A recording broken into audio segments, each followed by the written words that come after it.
Good evening and welcome to our forum for the Kansas City, Missouri City Council 5th District at-large primary election. This forum is sponsored by the League of Women Voters of Kansas City, Jackson, Clay, and Platte Counties, and the local Alpha Kappa Alpha sorority social justice committees. I am Anitra Steele and I am a member of the League. The League of Women Voters is a nonpartisan organization. We neither support nor oppose candidates or parties. Our mission is to empower voters and to defend our democracy. We envision a democracy where every citizen has the knowledge, the right, the desire, and the confidence to participate. Our membership is open to everyone. I'd like you all to know the other League members volunteering with me.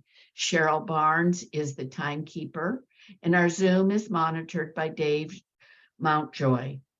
I am the forum's leader. The public has sent in the questions via the League's website, LWVKC.org. Tonight, we welcome Dr. Jamie Rogers, President and CEO of the Urban Neighborhood Initiative. Welcome, Dr. Rogers. Thank you for the invitation and for the opportunity to be with you all this evening. Good evening. My name is Dr. Jamie Rogers, the President and CEO of Urban Neighborhood Initiative, Kansas City, Missouri, and we are delighted to be here with you today. Thank you for joining us in this Kansas City City Council forum. Your vote does matter. Tonight, we'll learn about the candidates from the Kansas City Council on your April 4th ballot, who are along with the Kansas City Mayor, set the overall policy and budget for the city of Kansas City, Missouri. Council members serve a 4-year term. The city is divided into 6 districts and 6 at-large districts. This makes a total of 12 council members and the mayor who serve on this panel. Every voter in Kansas City votes for 7 council members, their own council member of their area, and the 6 at-large seats that we will be discussing this evening. Forums last approximately 90 minutes, and I'll ask each candidate for the same question and response selected from those submitted by the public through the League. The order of candidate responses will be determined by a random rotation. Each candidate will be given 90 seconds to respond to each question and 2 minutes at the end for closing statements. All the candidates running for this office were invited to this forum today. We welcome the candidates who are participating in tonight's forum at large for District 5. Chuck Byrd is a write-in candidate, Darrell Curls, and Michael Kelley. We are pleased to have you gentlemen with us this evening. Thank you all for attending. This forum will be recorded and available on the League's website. That website address is LWVKC.org. Candidates, we ask that you would please only answer the question that is being asked and stick to the topic at hand that we are discussing in that moment. There will be no rebuttals allowed, and we will want to ask that as you gather your thoughts, if there's something that you would like to come back and mention, that you would use that 2-minute time in your closing remarks as a time to do so. If all hearts and minds are clear, let us begin with this evening's questions. First, I'd like to give us a moment for each of the 3 candidates on this evening to give a brief introduction of yourself, and then we'll begin with some questions that have been submitted in. We'll start off with Michael Kelley. Michael. Good evening, Dr. Rogers, and good evening, everyone. My name is Michael Kelley, and I am a candidate for KCMO City Council in the 5th District at large. Basically, the 5th District is the southeastern part of Kansas City. If you've ever been to Starlight Theater or the zoo, congratulations, you've been to the 5th District. I'm running for City Council for 2 very important reasons. My daughters. I was raised with this idea that we're supposed to leave this world in a better place than we found it. And when I look at all of the challenges we face, I've increasingly found myself saying that I can't sit on the sidelines. If there's more I can do, then I need to do it. And so I'm running for City Council to do my part to try to make Kansas City a better place for my daughters and for everyone who calls Kansas City home. How do we do that? I'm focusing on 4 key issues. Number 1 is public health. helping us to recover from the pandemic, but also working to address longstanding issues such as mental illness.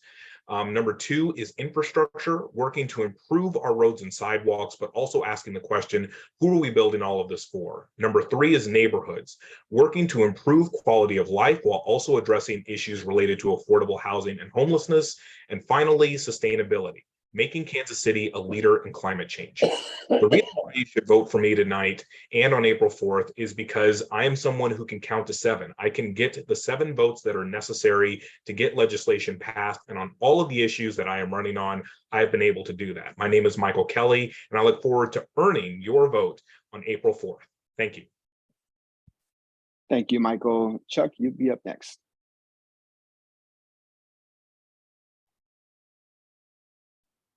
Chuck, I believe you're on mute. Okay, sorry about that. Thank you, Dr. Rogers. Good evening to everyone this evening. Chuck Byrd, 5th District City Council, 5th District at Large Council candidate. Why am I running? I'm running because I care. I've had the pleasure of being a Kansas Citian all my life, born and raised here. Been in business here for 40 plus years. I've had the unique pleasure of serving through my business in the solid waste and recycling industry, had the pleasure of serving both North and South over 20 plus years. And so we have one city, but we have 2 unique situations, North and South. And so having the opportunity to serve in the North and actually being raised in the South part of the city, I see the disconnect, that imaginary boundary line that we have created. And so I'm gonna work very hard to bring the business aspect of it to council. And I think that's what's missing, the business aspect of it. We do a lot of business, but I think we can do a better job of what we're doing. There's a lot of things that needs to be addressed. I know crime is at the top of the list. Homelessness is at the top of the list, but we also have a blight issue. And in my industry, I think I have the tools and the necessary ability to move that needle in the right direction to clean this city up and make it a better place for everyone. Thank you, Chuck. Darrell? Good evening, and thank you to the League of Women Voters for conducting this forum this evening. My name is Darrell Curls. I'm running for City Council, 5th District at Large. And I'm running because I am a neighborhood leader. My background has been of community service. And I lead by saying that I am currently president of my homes association, been president for the last 22 years, served on the Hickman Mill School Board for 9 years, served on the PIAC committee for Kansas City, served on the Community Infrastructure Committee, served on the Jackson County Combat Committee. I'm recently retired from the Ford Motor Company. And spent 34 years at Ford, where I was a union steward for 6 years, where I represented people in regards to the contract and issues with management. So I am a people person, community minded, and I care about Kansas City. I want to make sure that Kansas City goes forward, that we make Kansas City a livable place, make neighborhoods stronger and viable. And I want to make sure that we look forward to the future. Based upon my record, I feel that I'm the best candidate for this position. Thank you, and look forward to answering questions. Thank you, Darrell. So our first question that we'll submit tonight kind of goes in line with what we just discussed previously in your introductions. As we know, that serving on the city council as a city council member, that a large part of what that job requires is for the management oversight of a multi-million-dollar budget, and for you to be able to find alignments to be able to both grow and sustain the budget, but also to engage with fellow council members and the mayor and the city at large. With that in mind, what education and experience do you feel is the most keen and highlight for you to be successful in these roles and for you to make those kinds of connections? We'll start with you, Darrell, since you just wrapped up for us. If you'll tell us, what do you see as your strongest strengths in education and background experience for that? All right, thank you. I have an associate's degree from Longview Community College. I have a bachelor's degree from Park College, and I have an MBA from Central Michigan University. And it's in business. And so I believe that I bring a business acumen to the city council. I worked with budgets in several of my other capacities as a chairman of the Combat Commission. We had a budget. As president of my homes association, we have a budget. I dealt with PIAC. We had a budget at that time. The budget for infrastructure and needs of that nature was 1.5 million. It has since been increased to 5 million, which is still not enough to address the needs of the city in regards to basic services, curbs and sidewalks and things of that nature. I have the ability and the background of working with people, bringing people together and forming coalitions. And I believe that that is an attribute that I bring to the city council. I too know how to count to 7 and will make sure that I collaborate with my council colleagues to make sure things get done that are beneficial to the citizens of Kansas City. Thank you, Darrell. Chuck, if you're up next. Sure. One of the things one of the reasons why I'm running is what I bring to City Hall. My 40 plus years of being in business and understanding that that's one of the things I feel is missing. We have to do better business as a city. And I believe that that's what I bring to the table. I'm no stranger to doing budgets. I'm no stranger to looking and reaching across the aisle for my colleagues to join the support and the initiative to move the needle in the right direction. And one of the things that I think that we're missing is how we negotiate with contractors that come into our city. We are asking them, or they're asking us to come into our city and do development. But what happens, we don't negotiate good deals long-term. And I think that's one of the things that I'm going to bring to City Council is how we negotiate on behalf of this city. And I'm an advocate on a lot of the other fronts, the homelessness, the affordable housing, but I am a businessman and I'm not a politician. I can do politics, but what I am really concerned with is making sure that we keep that tax base here.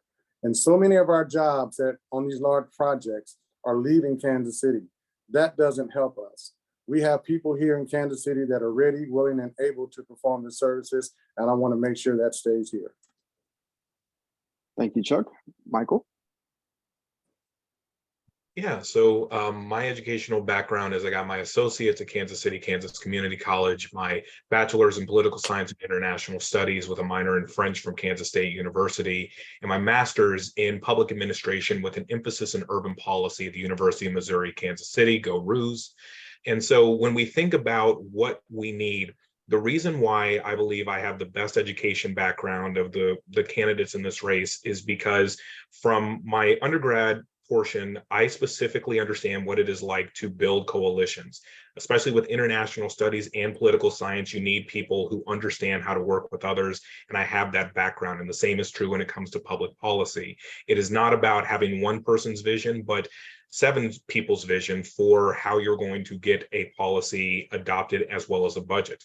And specifically with regards to budgets, I have support and I have understanding of how this works because I've worked in the nonprofit setting. It is not enough to just have a business acumen. You also have to understand how to be prudent with the limited dollars that you have. And being someone who works in that sector, I understand how to be responsible with dollars that can be helpful for us in the long term. I'm also effective at helping Kansas City to bring in more funding. I supported efforts for Kansas City to go after the recent Reconnecting Communities grant, which will bring over $1 million to the West Side neighborhood. I have experience not only maintaining a budget, but bringing in more funding for Kansas City. Thank you, gentlemen. So many of you mentioned this evening experience as a business or entrepreneur in the city of Kansas City. What is the biggest threat facing small businesses in Kansas City, and what will you do to strengthen our city's small business community? We'll start this round off, Michael, with you again. Thank you, Dr. Rogers. So with regards to small businesses, the challenge that I see the most is that there are essentially two tracks that people have to go through in order to get a business up and running in Kansas City and get support that they need. There is the track for people who have millions of dollars and high-priced lawyers who can go through, and then there is everyone else.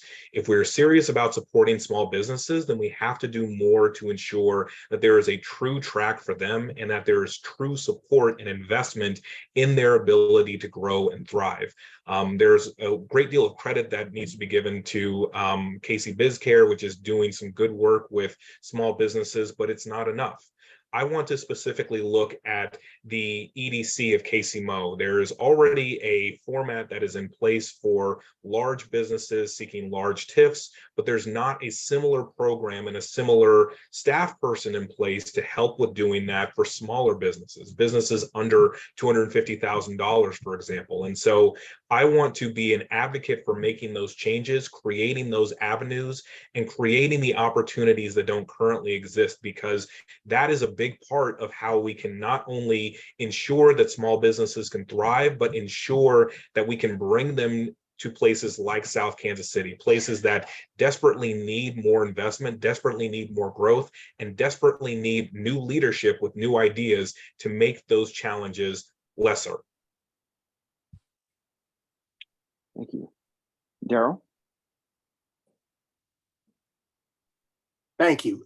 Coming from a small business family, I know some of the issues that small businesses face. I think a couple of things need to happen. One is the process needs to be streamlined at City Hall in regards to being able to open and start a new business.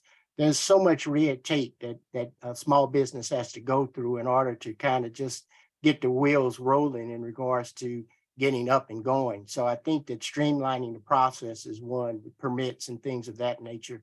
The other thing is that they need more access to capital.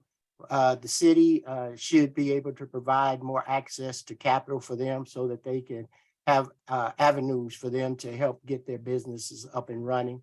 I believe they also need to have look at having tax incentives to start a small business. We give corporations and large businesses tax incentives to come to our city and start businesses. Why can't we do the same for small businesses to help them kind of get their process going as well? I believe they also are to look at ESOs, entrepreneurial service organizations, in order to help them help support their businesses once they do get up and running, and support them in regards to the process as well. So those are some of the things that I look at and would support and trying to work on once I get elected. Thank you. Chuck? Sure. As a small business owner for over 40 plus years, sustainability is a big issue and people's ability to want to work. And so as a business owner, that's one of our biggest struggles that we see. But one of the other issues is when we do have an opportunity to grow our businesses are not given the opportunity. And I believe that starts at City Hall. When we have projects that we know can help grow our business and employ more people that are good paying jobs, for some reason, we continue to let these jobs be had by people who don't pay taxes in Kansas City. I've seen this over and over again as we work with the Black Chamber of Commerce. And so what I'm saying is, if we have a project here in this city that we are giving tax dollars to, then we're going to start at home. We're going to hire our people here that have the ability to perform these services. Now, I don't know another better way than to help jumpstart our small businesses, because we have them, but we're not given the opportunity. I'm not sure why that is. One of the things that I would do at City Hall is make sure that any project comes to this city and that we have businesses that are able to perform the services. We're going to start there. We're not going to keep sending these tax dollars outside of our city. Kansas City has become a breeding ground for this type of behavior, and I believe that I have the tools to bring it to a head. Thank you. So gentlemen, switching gears for a moment, we realize that crime is a major component in our city and it plagues all areas of our city. If crime is one of the major challenges facing our city, the murder rate is as high as it was this time last year, and other crimes are up as well. What is keeping us from getting our crime rate under control, and what ideas or suggestions do you have to combat that issue? Darrell, we'll start with you first. Thank you. I believe one of the major focus that we need to have in regards to trying to help reduce crime is we need to pay more attention and put more focus on our youth. That they are not part of the discussion a lot of times. And if you look at the crime statistics, the youth between the ages, it used to be 18 and 25, now it's probably 12 to 25. Are the ones that are causing or creating a lot of the crime. So I think that we ought to pay more attention to the youth. We ought to create good paying jobs so that they have some place to work as opposed to maybe entering into a life of crime. We ought to look at conflict resolution.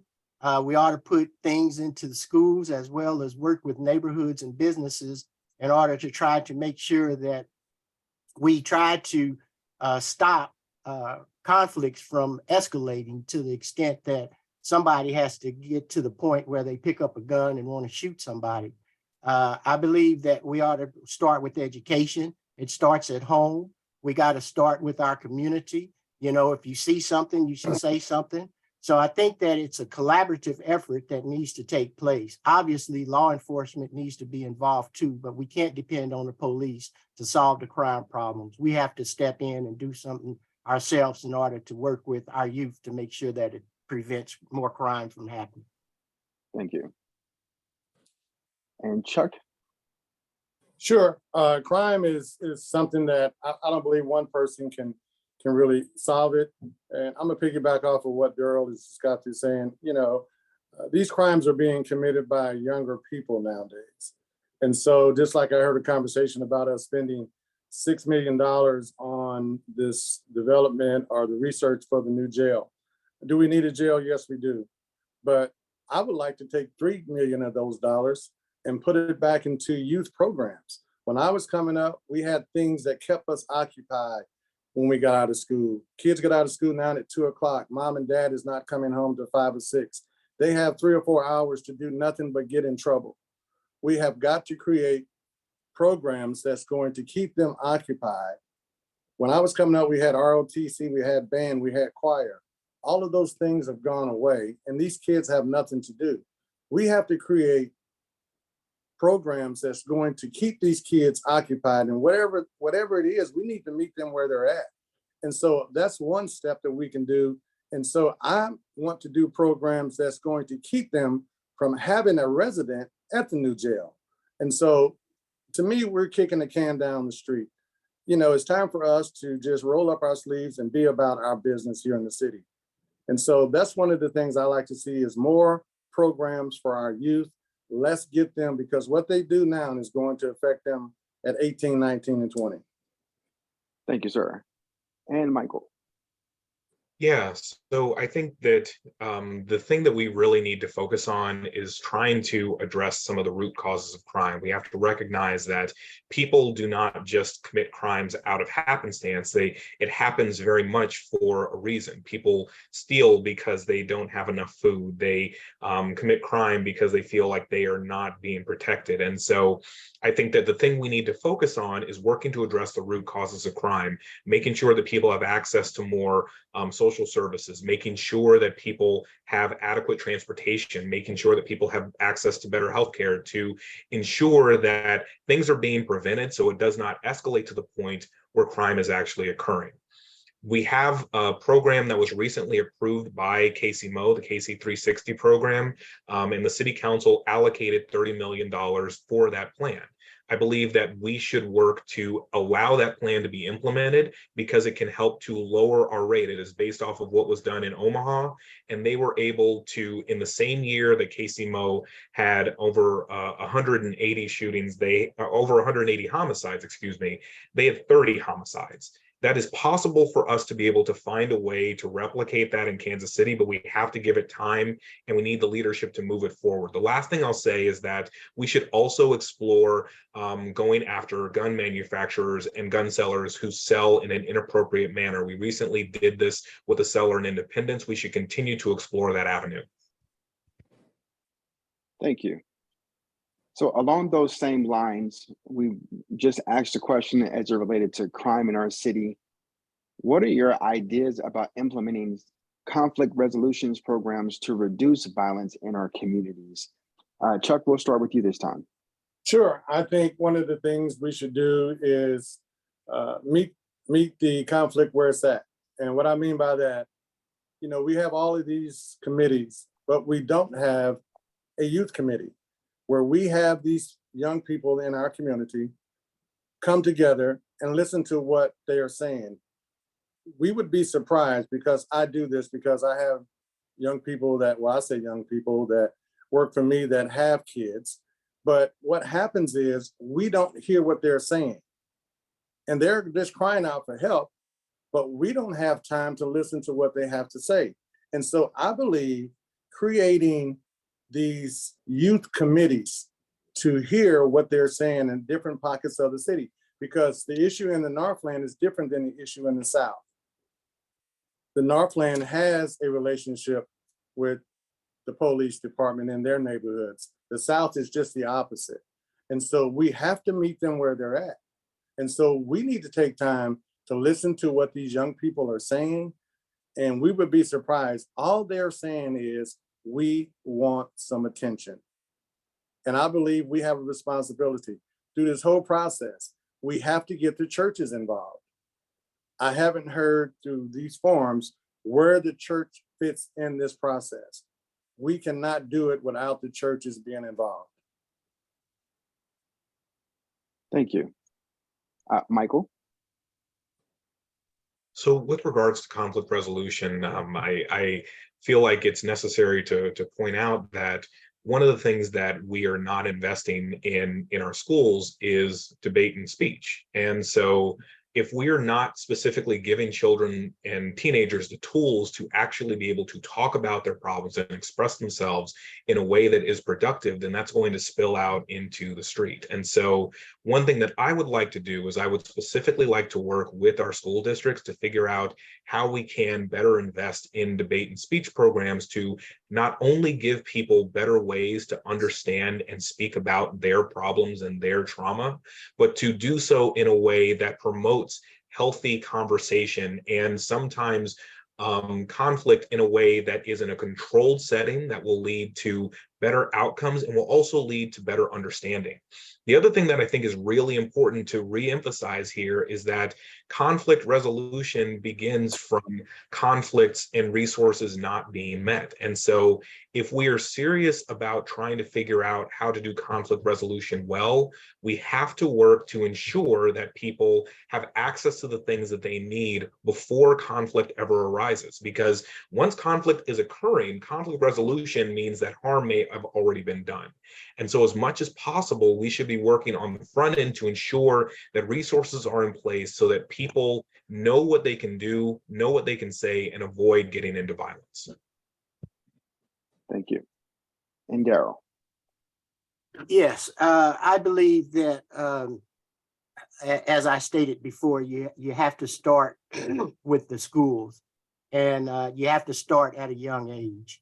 And I believe that by my experience being on the school board, there are opportunities for the city as well as the school districts to collaborate in regards to putting a program together that will help or at least start the process in the schools with a conflict resolution program.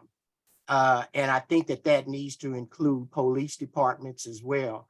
I think one of the other things is you know, we talk about police and their help or their involvement. I believe that obviously we need more police officers, but in order to, once we do hopefully achieve that, I believe we need to go back to community policing and that is where the police departments go into the communities and they work with the youths. They deal with the youths in regards to driving around the neighborhoods and seeing them in the streets playing ball or doing things of that nature, getting out and communicating with them, talking to them about issues and concerns that maybe they have.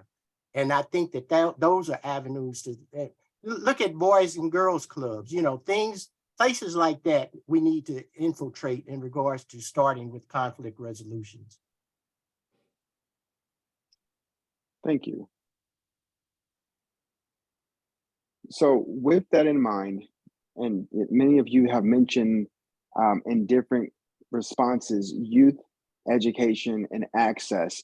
One thing I would like to ask you today is what ideas you have as it relates to homelessness and houselessness and homelessness for our young people who are being affected as well.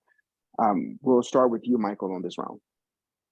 Yes. So with regards to homelessness, I think that the thing that we should work to do is expand the housing first model in Kansas City. For those of you who may not be familiar, the housing first model says that we should house people first and then work to get them the necessary resources they need, whether that be social services, government IDs, or other things to get them out of homelessness and to keep them out of being unhoused. We have a program like that already here in Kansas City, the Lotus Care House, and I want to specifically explore how to expand that into more parts of Kansas City, especially here in South KC. When it comes to student housing issues, especially, I think that the thing that we need to do is we need to try to find ways to work more closely with social workers who are in schools. My wife is a clinician for KCPS, and she oftentimes must work with children who are dealing with the issue of being unhoused. And the thing that she says needs to happen the most is that we need to create more housing options so that there are more places for those folks to be able to go. And so beyond working to address the unhoused portion with the housing first model, I would also work to try to redefine what affordable housing is in Kansas City. Right now, it is $1,200. That is for one bedroom apartment. That is far too high. And I believe that there are steps we can take to lower that and make it more affordable for students and their families. Thank you. Chuck, you're next. Sure. One of the things I would take a close look at, I mean, this is, to me, it's more of a business decision. I mean, we have a lot of houses that are vacant in our community that the city actually owns. And so one of the things I would look at is identify contractors. One of the things, look at contractors that has the ability to come in and rehab what we currently have in inventory. Bring them to the table. Also bring the financing to the table, not just that traditional financing, but financing that meets the needs of the people. Everybody can't afford to pay that interest rate. So therefore, I'm looking for banks that's in our community that are taking our deposits, but are not making loans for things that are sustainable for the community.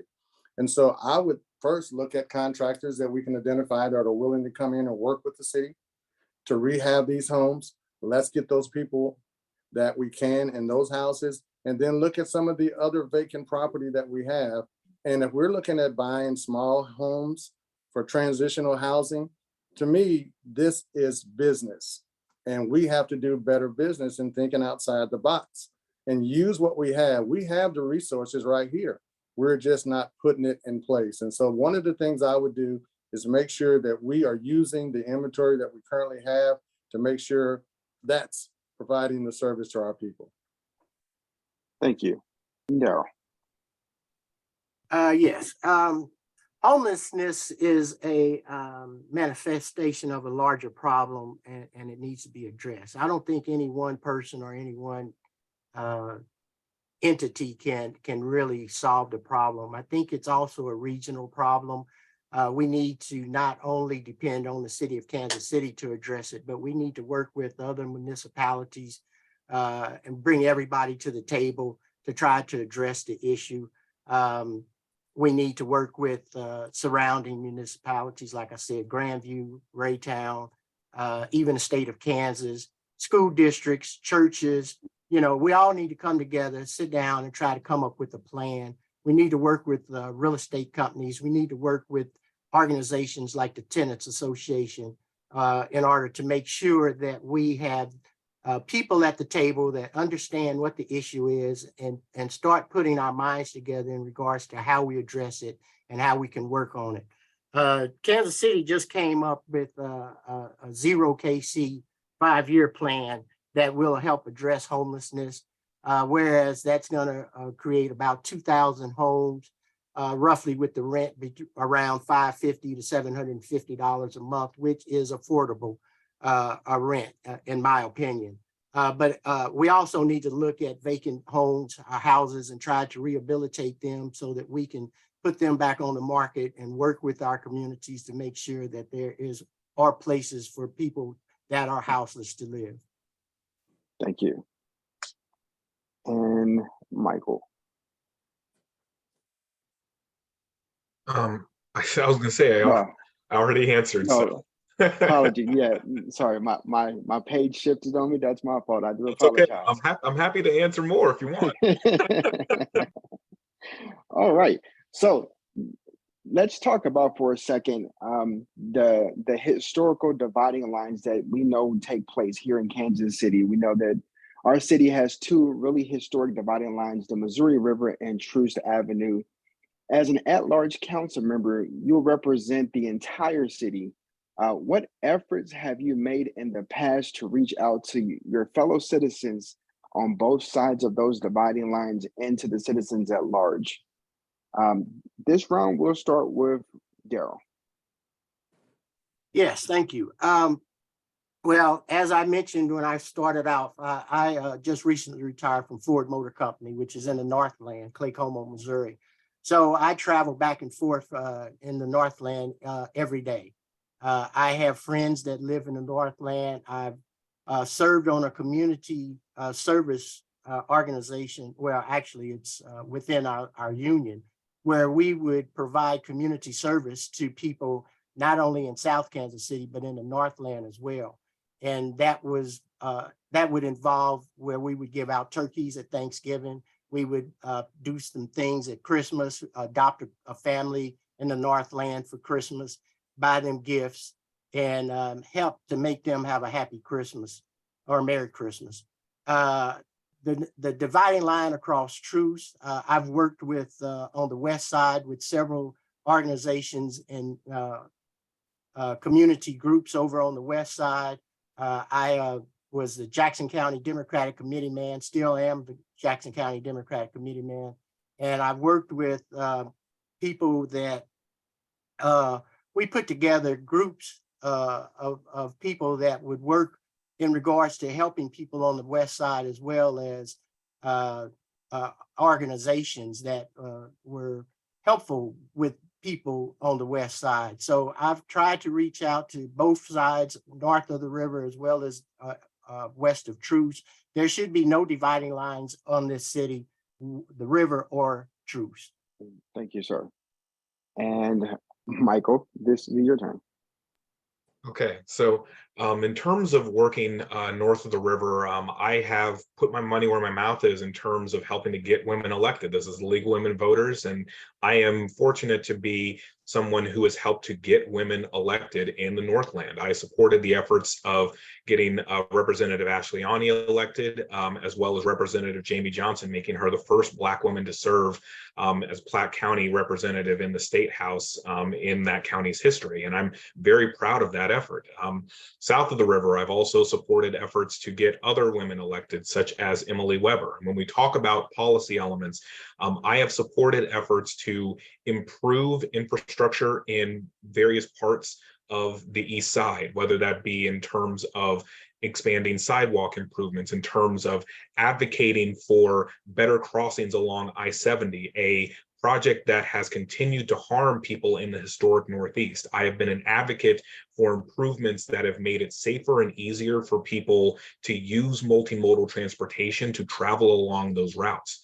And in the Southland, I've ridden around with people like Beth Berger of the Ruskin Heights Neighborhood Association, understood firsthand the challenges that she has faced with regards to trash pickup. And I have used my voice to advocate for changes such as the city's climate protection and resiliency plan, which will unite Kansas City as a whole in our efforts to fight against climate change and create a more sustainable Kansas City for everyone today and tomorrow. Thank you. And Chuck. Sure. I've had like I stated earlier, I had the unique ability over the past 20 years of servicing the Northland, served on the Northland Chamber for Board of Directors for 7 years. And so I had an opportunity at that time to really understand how the Northlanders think. And I will tell you that they feel that they get treated like a redheaded stepchild. And I can understand some of the situations that they deal with. But I grew up in the south part of the city and working with the Black Chamber of Commerce for the last 15 years. And so it's very interesting to see how the dynamics the North and the South thinks about. And so that's the reason why I said we have this imaginary boundary line, but one city, but two separate issues. And so it's interesting because you talk to your city council people in the North and they say that the South City Council people don't interact with them. What I mean by that is come to the Northland to see what's actually going on. And so that's interesting. And those are some of the things that we have got to move out of that mode or that mindset. We are one city and we have to function that way. And so one of the things I plan to do if I'm seated as city council is to make sure that we understand that we have got to work together, North and South. And until that happens, we're going to continue to see the divide, North and South and East and West. Thank you, gentlemen, for your responses. Shifting gears just for a second, let's talk about diversity for a second. Diversity of the Kansas City Police and Fire Departments has been an issue ongoing. What more can be done to change the cultures of these organizations and city departments to allow for a greater mix of citizens who would like to serve? This round, Chuck, we'll start with you. Sure, I believe it starts at the top. I had the pleasure of sitting on the selection committee for the chief of police. And it's interesting because what happens when you do talk to the community, normally it's just monologue, no dialogue. And so the people, you don't get a chance to hear from the people. But I believe that culture starts at the top. And if we want to change that culture and we want to change that mindset, we have to have people at the top that understands that this is something that we are going to have to embrace.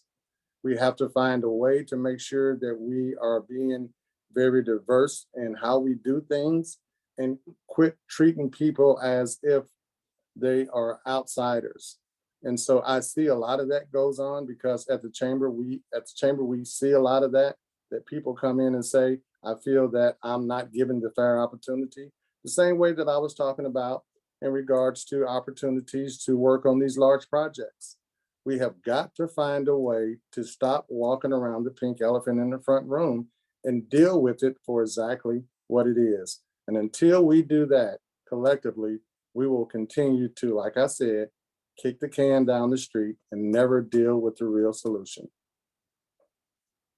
Thank you. Michael, your thoughts? So with regards to diversity for the fire department, I think that it really begins with the structure. So one of the challenges that if you talk to female firefighters, they will tell you is that there are not a lot of women's restrooms in fire department buildings. And that creates a number of challenges in terms of not just being able to go to the bathroom, but also showering, changing clothes. And that creates an environment where women don't feel safe to be able to be their full selves and to be able to focus on their job, which is being ready to fight fires. With regards to diversity as it relates to Black and brown firefighters, there have been a number of investigations which have found very disturbing trends in terms of how Black firefighters are treated. And I think that the thing that has to change is that we need new policies in place that do more to hold bad fire chief battalion leaders accountable when they do something wrong. With regards to the police department, it is much more of a challenge because we don't have local control. And so the thing that I think we should try to focus on is narrowing the focus of what can be done with regards to allocating more hours to certain police officers so that there's more equality for officers of color, but also making sure that there are ongoing conversations with the new Chief Stacey Graves to ensure that there are new opportunities created for both female officers and Black and brown officers to advance. Thank you. And Darrell. Yes, I believe number one, you have to start with education. And I believe that, you have to have more diverse educational training. You have to not only do it once a year or ever so often, it's got to be an ongoing educational process. So every new person that comes into the fire department or the police department has to go through a diversity training course, I would say.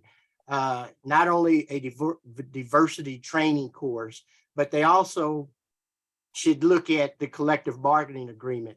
And I'm not for sure. I don't know if they have something in their collective bargaining agreement or not, but I know from my experience and working it from the UAW perspective and our collective bargaining agreement, we have a section in there about diversity. We have a section in there of consequences and rules and regulations that take place in regards to diversity.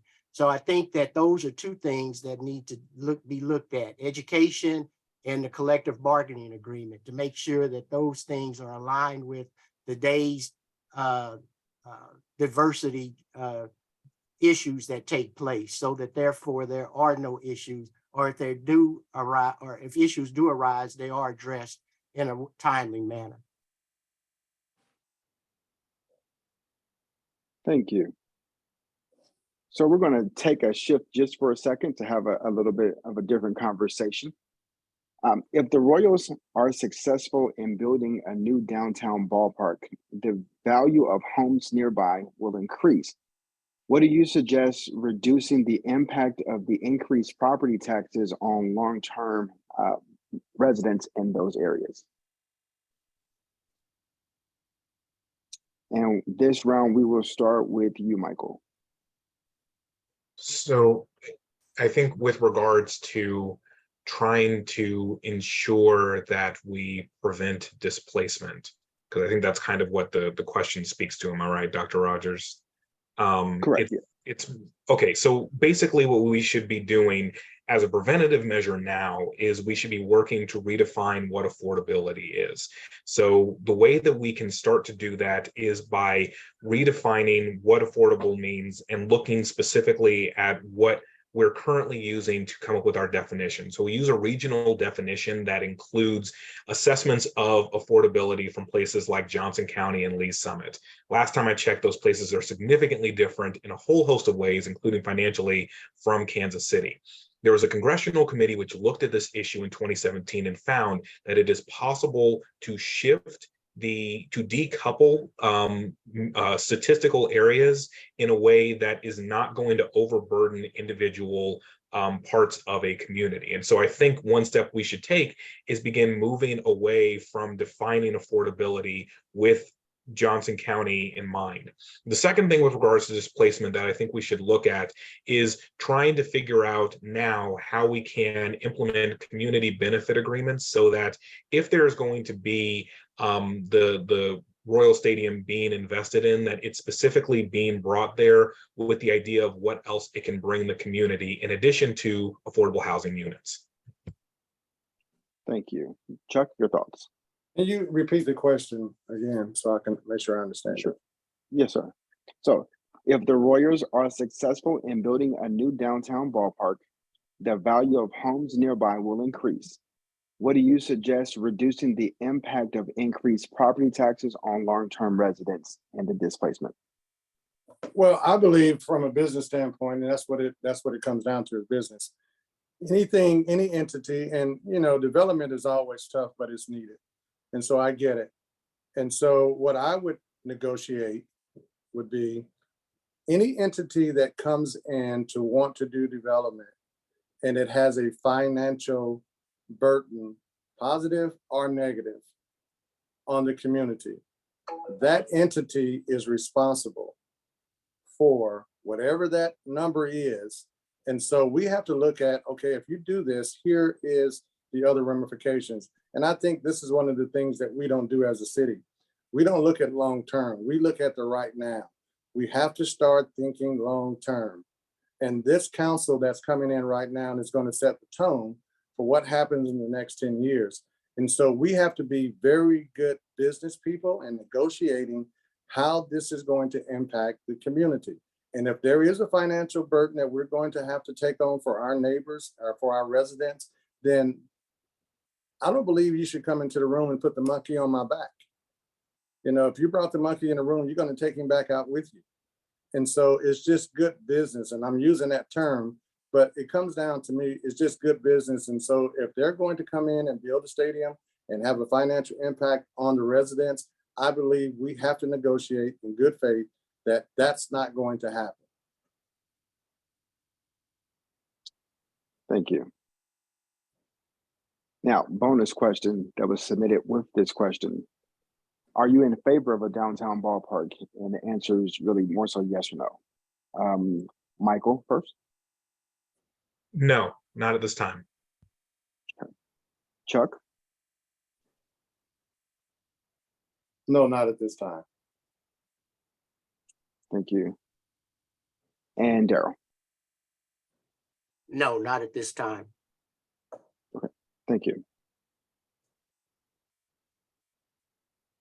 So keeping along the same lines of sports and the impacts and ramifications of the city of Kansas City, what should be the plan for transporting thousands of visitors to Arrowhead Stadium and other places all over the city during the World Cup in 2026?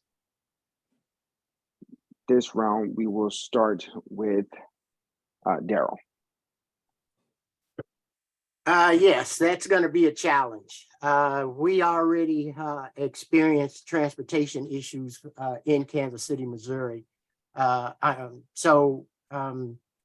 believe that one of the things that they're going to have to do is obviously employ more buses. They're going to have to employ more modes of transportation in regards to cabs, Ubers, things of that nature.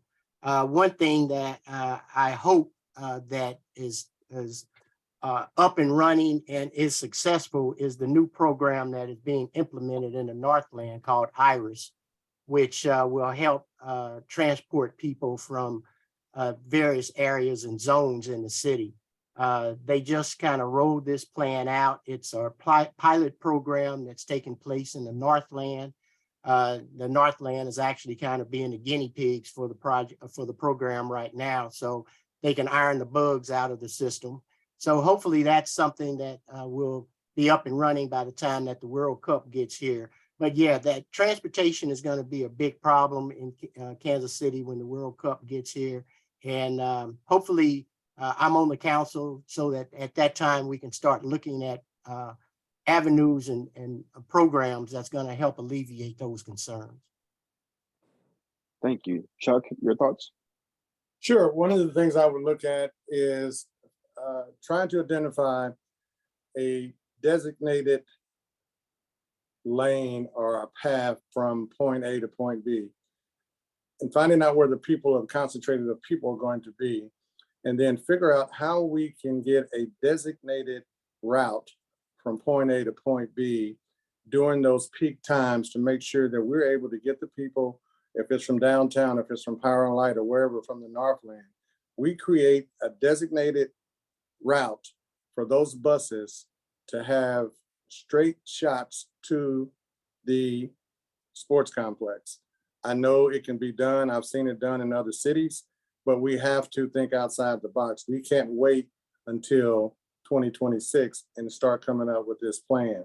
We have to be looking at that right now. I believe we are an advanced enough city that we can find a way to get people from point A to point B if we think outside the box. Thank you. And Michael, your thoughts? Yeah, so I think the first thing that we need to do is we need to work to expand and build upon existing studies that we already have. One thing that is important for folks to understand is we are in the midst of the East-West Transit Study, which is working to identify routes along potentially 39th Street, Linwood, or Independence Avenue to expand and bring max transit routes between the city center and out to the stadiums. Those opportunities should continue to be expanded upon, and we should also use new funding opportunities through both the bipartisan infrastructure law and the Inflation Reduction Act, which pay for new clean electric buses to transport people as well. The other thing that I think we should really be looking to expand upon is our trail system, because it's not going to be enough to just try to put everyone on a bus. There are going to be other options that people are going to want to take, micromobility options such as scooters or bike share. And we have the capacity to build upon that now. We only use about 250 electric bicycles to transport people in and around Kansas City, and that number and usage has been growing in recent years. If we're serious about working to expand options and create multimodal options to get people from various parts of the city to others, then we have to increase that number to perhaps as much as 500, if not higher. And so working to bring those elements together and building in a way that allows us to take advantage of new federal opportunities is what I will push for if elected. Thank you. Gentlemen, so we're down to our last two questions before closing remarks. Question that we have next for you all that's been submitted in is, the mortality of Missouri mothers is one of the lowest nationally. How can the City Council support the Kansas City Public Health Department in a solution to rectify this? And this round, Chuck, we'll start with you. Well, one of the things I would look at is what we are currently doing and see how effective it's been or has it not been effective, and look at creative ways of dealing with that. And a lot of times it's just a matter of looking at our sister cities and seeing what has and what hasn't worked. And so I don't think that we really need to come in and kind of reinvent the wheel. I just think we need to take a real close look at, what the needs are. And once again, it's back to meeting the people where they're at, because people that come in, they have different challenges. And so if we just boilerplate our program, here's our program, it's either you take it or leave it, I think we miss the mark when we do that. And so we have to be very intentional about it. But a lot of times it's just a matter of looking at the situation and seeing what has worked, what hasn't worked, how do we tweak it, how do we, move the needle in the right direction. And so I think a lot of times we make it more complicated than what it is. And it's just a matter of meeting the people where they're at and finding out exactly what their needs are. Some people want help, some people don't want help. And so we just need to be intentional about what we do when we're dealing with situations like that. Thank you for that. Michael, your thoughts? So I really would like to focus on three key elements with regards to lowering the maternal mortality rate in Missouri, and specifically in Kansas City. The first is helping to ensure that mothers are able to get themselves onto the Medicaid rolls and be able to stay on there. That has been a challenge in terms of getting them on there, but then potentially getting kicked off thanks to terrible leadership from Governor Parson. The second thing that I want to focus on is with regards to expanding access to healthy foods. I think one of the reasons why there are such high maternal mortality rates is because women and mothers simply aren't able to get access to the resources they need to stay healthy throughout their pregnancy and deliver in a safe and healthy way. And so working to expand food options, healthy food options, and address the food deserts that we have, especially in places like the 5th District in South KC, is one additional thing I want to focus on. But the other option is expanding birthing choices and options that are available to mothers. How can we as a city not only work to ensure that there are more opportunities for paid maternity leave, but also options to alternative birthing experts such as doulas to ensure that women can do best with the choices that they have and do best in a way that not only helps to preserve their health, but the health of their baby in the now and in the future. Thank you. And Darrell. Yes, I believe that we have to really look at the healthcare facilities and healthcare that is provided to women. We have to work with obviously organizations and health facilities in regards to making sure that they have the necessary funding that is needed and they have the right staff and that they have the right programs in place that will help achieve that goal. Working with organizations like Samuel U. Rogers, Swope Health, and places like that, making sure that the city is doing all that it can to provide services that is needed, making sure that their dietary plan is conducive with healthy living, and making sure that we as a city are staying focused on that. And as time changes and things evolve, that we are changing and evolving with them. And also listening to women, making sure that we hear what they are saying and ideas that they have in regards to possibly helping as well. I believe communication is the best way of understanding any problem and solving it. So those are things that I would be willing to look at. Thank you, gentlemen. Last question of the evening, and then we'll go into your closing remarks. What question do you wish I had asked you this evening that you would like to answer for all who are listening today? Tonight, we'll start that off with Darrell. I think that didn't hear too much about economic development. I don't recall any specific question about economic development. I think we kind of touched upon it in our answers to some extent, but I believe economic development, economic growth is vital to Kansas City. It's very important in regards to creating good paying jobs, which is another way of helping our youth by getting them jobs and having them in a working environment. So, and economic development, especially in South Kansas City, is something that is sorely needed.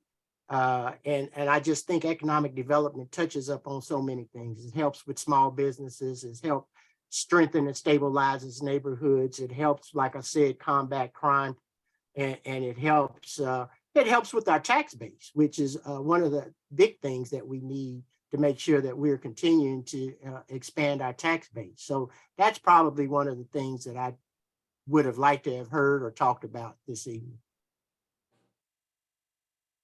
Thank you. Michael? I think one issue that I think was overlooked tonight was the issue of sustainability. Climate change is an existential threat, and it is something which disproportionately harms our most vulnerable communities. And so Kansas City has an opportunity and an obligation to be a leader on this, and I'm thankful to say that I am someone who is helping to lead that fight.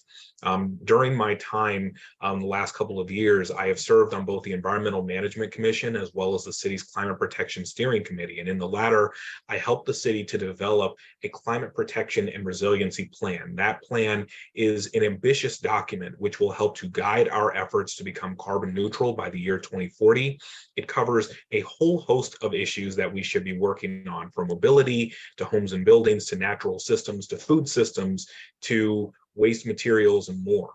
And the thing that we have to understand with this is that we need people who understand the importance of sustainability, the challenges that we face with climate change, and are willing to be leaders in the things that we have to do to get things done. One of the great things that came out of that plan is a short-term implementation plan, which helps us to identify specific strategies we can take with mobility, with homes and buildings, with natural systems and others to create a more sustainable Kansas City for ourselves and for our children.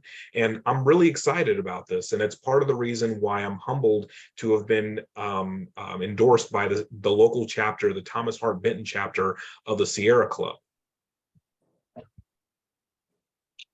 Thank you. And Chuck, your thoughts? Well, mine would be, of course, trash and blight. That is a real issue in our community. I've been in the industry for 20 years, and I know that we have a trash program. I believe that we can do better. It doesn't make sense in 2023, whether your house is 50,000 or $1 million. On trash day, you're going to put out 2 bags of trash in front of it. Trash doesn't belong on the ground, it belongs in a container. And so I believe I have tools that I have acquired over my tenure in business that we can change that. I'm not knocking the program that the city has right now. I'm part of that process. I just haven't had a seat at the table to make the changes or the recommendations. And so do I think I can move the needle when it comes down to how we deal with trash in Kansas City and enhance what the city is already doing? Yes, I can. The other issue is the illegal dumping. You know, I took the ride in South Kansas City too, and I saw a lot of illegal dumping. And what was interesting was tires. And then also I saw probably 6 or 7 tire shops. And when I go to the dump sites, I see 50, 75 tires. I know where they're coming from. In my industry, I have a manifest that I turn into Department of Natural Resources quarterly, how I dispose of my tires. I would implement that with the small businesses that are out there generating those tires. They charge us for taking them, but they're illegally dumping them. Thank you. Well, candidates, it is time for you to give your 2-minute closing remarks. Take a moment and gather your thoughts and any final comments, anything that you would like to go back and revisit within that 2-minute time frame. I want to personally take the moment just to thank all of you all for showing up this evening and to lending your wisdom and experience. And we look forward to seeing you all as you continue to run your races towards the city council and beyond.